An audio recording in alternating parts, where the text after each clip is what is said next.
So for the first time ever, I am on a trip which is long enough that I can take a rest day. So that's what I did.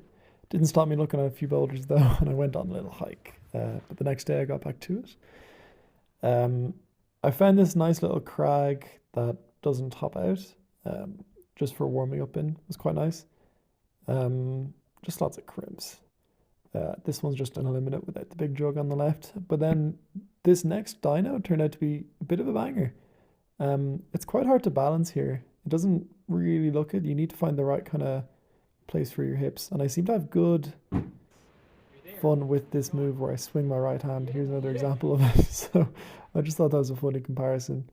Then I went up to this climb called Like an Arrow.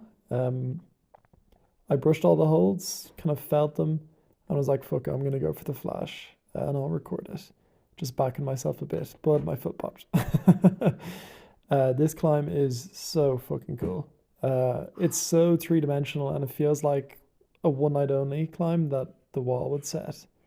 It's really cool. It's very indoorsy, and if you know me, I quite like slab.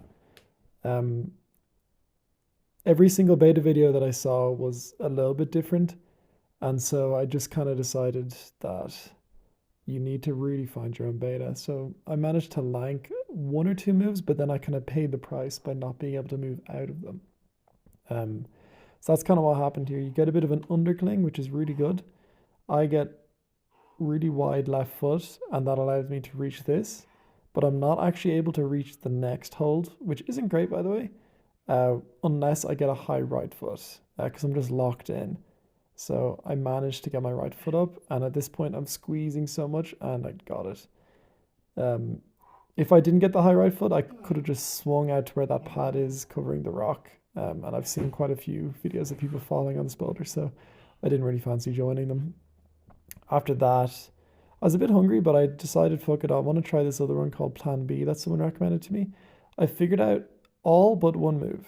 I actually managed to get this next one, but after that it gets very sharp, and I just thought, fuck it, I'm not that psyched on it. So had a bit of lunch with a really nice spot here and tried this next one called Trampoline. I thought this was really stiff now. It's very polished. I decided to take a crimp there instead of a side pull, because the side pull was so polished that if you just touched it, it was already too sweaty to use. But I had a really nice time on this one called Cleopatra. It took me a while to figure out this heel hook, but once you do, it moves really well, and it's actually quite technical for 6B. I upgraded it to 6C on 27 crags, and I think a good few other people agreed with that. A bit of a Fonty mantle, but I'm getting better at those. And then on the way home, my shadow puppet attacked me. The following day, I only have half a day to climb, and I'm breaking in new shoes in the first few clips here, which is why I look so horrible while I climb. I always buy the same size, but they're never any less painful to break in. I enjoyed these ones. It was nice to top out. And speaking of topping out, here's me actually brushing top holds before I try something, which is a newfound skill for me. I liked this one called Rave Derecha. There's a direct version on the left of it, which gets 7A, and I just couldn't figure that one out, so I kind of settled for this. Mind you, I did end up beaching here, which I wasn't too proud of. With the next one, where my left hand is, it's usually a hand jam, and I just could not get it to work. So I tried this foot jam beta, which I think will go, but my forearms are just dead. So I'm about to have essentially 2 rest days. So yeah.